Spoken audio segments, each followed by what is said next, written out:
বাঙালির সবথেকে প্রিয় জায়গাগুলোর মধ্যে এই আরেকটি জায়গা, সেটা হলো মল্লিকঘাট, যা কিনা অবস্থিত আমাদের হাওড়ায়।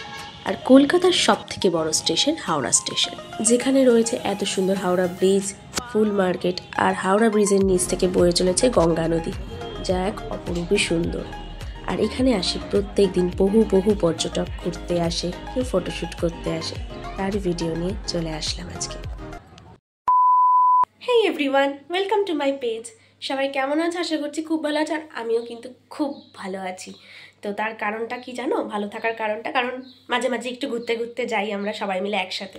আর তোমরা তো মাঝে মাঝেই দেখো আমি অনেক জায়গাতেই ঘুরতে যাই, সেরকমই আজকেও আর একটা ঘোরার ব্লগ নিয়ে চলে আসলাম তোমাদের সামনে। তো বেশি ইন্ট্রো দিয়ে আজকে দেরি করবো না, কারণ আজকে কিন্তু আমরা একটা খুব সুন্দর জায়গায় যাচ্ছি। তোমাদেরকে কিন্তু আমি এরকম ব্লগ আগে দেখাইনি এখনো অবধি। ফটোশ্যুটের ব্লগ দেখেছো, ফটোশ্যুটই করতে যাচ্ছি একটা জায়গায়, কিন্তু এরকম লোকেশানে গিয়ে আগে কখনো ব্লগ আনিনি, এই ফার্স্ট টাইম আনছি। তো চলো ভিডিওটা স্কিপ না করে দেখতে থাকো, চলো। তো ইতিমধ্যেই আমরা ট্রেনে উঠে পড়েছি, আর ট্রেনের ঠান্ডা ফুরফুরে হাওয়া খেতে খেতে আমরা এখন যাচ্ছি শিয়ালদা। আর শিয়ালদা থেকেই বাস করে আমরা চলে যাবো হাওড়া, আর হাওড়ায় গিয়ে তারপর যাব আমরা মল্লিকঘাট। এখনও পৌঁছইনি, আর কিছুক্ষণের মধ্যেই পৌঁছে যাব। আর তার সাথে দেখতে যাচ্ছি হাওড়া ব্রিজ। ফাইনালি আমরা এখন চলে এসেছি হাওড়া স্টেশন। এটা হাওড়া স্টেশন না, সরি, এটা হচ্ছে ফুল মার্কেট মল্লিকঘাট। তো আজকে কাছ থেকে ফিল করছি, তো এখান দিয়ে তো যেতে হয় যখন স্টেশনে চলে যেতে।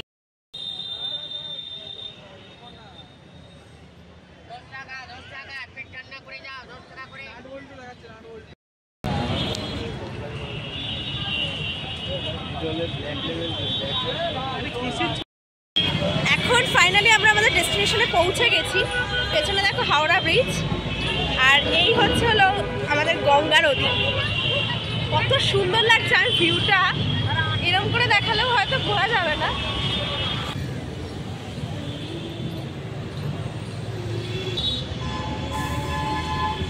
সবার তো নিশ্চয়ই জানতে ইচ্ছা করছে যে এত সুন্দর সুন্দর সূর্যমুখী ফুল কোথায় পেলাম।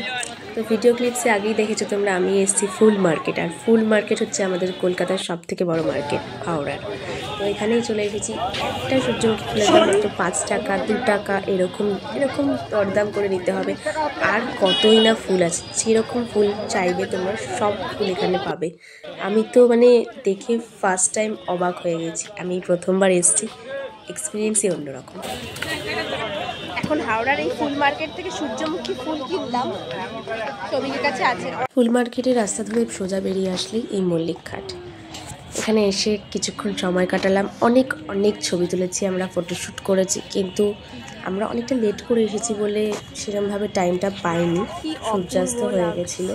বাট যেইটুকু তুলেছি তাই আমি তোমাদের সাথে কিছু ক্লিপস শেয়ার করেছি। এখানে সবাই প্রি ওয়েডিং শ্যুট করতে বেশি এসেছে, আমি যেটা মনে হলো দেখে। আমরাও কিছু ভিডিও নিয়েছি, তোমরা সেটা ভিডিওর মধ্যেই দেখতে পাবে। আর এই যে ছোটো ক্লিপসগুলো নিয়েছি আমি আমার জন্য, ভিডিওর জন্য, স্লো মোশন। আমার পার্সোনালি খুব ভালো লাগে সূর্যমুখী ফুলটা অ্যাকচুয়ালি আমি ফটোশ্যুট করার জন্যই নিয়েছি, আর ভালোও লাগে। সূর্যমুখী আর গোলাপ ফুল আমার খুবই পছন্দ। আর এখানে আমি সৌভিকের সাথে অনেকগুলো সুন্দর ভিডিও ক্লিপস নিয়েছি।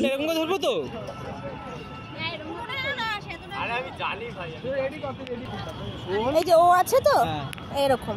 ও আচ্ছা, ঠিক আছে।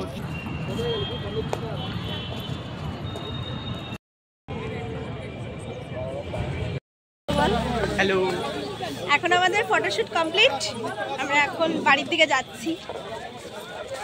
এই ফুল মার্কেটের এখান থেকে সোজা হেঁটে যাচ্ছি। তো প্রায় সন্ধ্যা হয়ে গেছে, এখন আমরা যাচ্ছি আমাদের বাড়ির উদ্দেশ্যে, কারণ বাড়ি যেতে হবে। তার আগে অবশ্যই একটু খাওয়া দাওয়া করতে হবে, গিয়ে খাবারও কিনা। আজকে আমরা ফটোশ্যুট করেছি মল্লিকঘাটে, কিন্তু আজকে যেহেতু একটু লেট করে যাওয়া হয়েছে, যার জন্য সেরকম করে অনেক ভিডিও ফটো তোলা হয়নি। আমি এমনি শর্টস ভিডিও ছাড়বো ক্লিপসের। আর কিছু বলবি? বল। ও কিছু বলতে চাই না, আমি কিছু বলতে চাই না। না তুই কিছু বলতে চাইছিস? কিছু খাইনি সারাদিন এই ফটোশ্যুটের তাড়না। তো আমরা এখন খাবার খেতে এসেছি, সেম রেস্টুরেন্টে এসেছি। আর ও বলেছে আমাকে যে ও এটা নিয়েই কমেন্ট করবে যে আমি সেম রেস্টুরেন্টে খাবার খেতে কেন এসেছি। তুই তো আমাকে বলেছিস যে এই ব্লগটা তুই কর। নিটস আবার ফ্ল্যাশ মেরে তুললে অসুবিধা হবে না, ফ্ল্যাশ মেরে তুললে। তোর কালার চেঞ্জ হয়ে গেছে। এই পোস্টটা সবাই দেখো, কি সুন্দর পোস্ট। থালা নিয়ে বসে আছে। খাবারের আশায় অপেক্ষাকৃত হয়ে বসে আছি আমরা দুজনেই। আর এই সমস্ত হাই হ্যালো বলে ইয়ার্কি মারছি ওর সাথে আমি। তো এইসব করতে করতেই হুট করে দেখি আমাদের গরম গরম বিরিয়ানি চলে এসেছে। কিন্তু ভাগ্যবশত ওর আর না বিরিয়ানিটা খেতে ইচ্ছা করছিল না। ওর নাকি বলছিল পেট ব্যথা করছে, আর সকাল থেকে কিছু খায়নি, তো যার জন্য না খাবারের ইচ্ছেটা কেমন চলে গেছে। তারপর খাওয়ার পর মোটামুটি ভালোই লেগেছে। আর এই দোকানের ভিডিও তো তোমাদের দিয়েইছি, এখানে আমরা অলওয়েজ আসি আর খাবার দাবারও খুব ভালো লাগে আমাদের। তো যাই হোক, আজকে অনেকক্ষণ বাড়ি থেকে বেরিয়েছি আর ভালো লাগছে না, এখন খেয়ে দিয়ে বাড়ি যেতে পারলে বাঁচি, এরকম একটা ব্যাপার হয়ে গেছে। আর ব্লগটা কেমন লাগলো জানিও, আর ভালো লাগলে লাইক শেয়ার সাবস্ক্রাইব।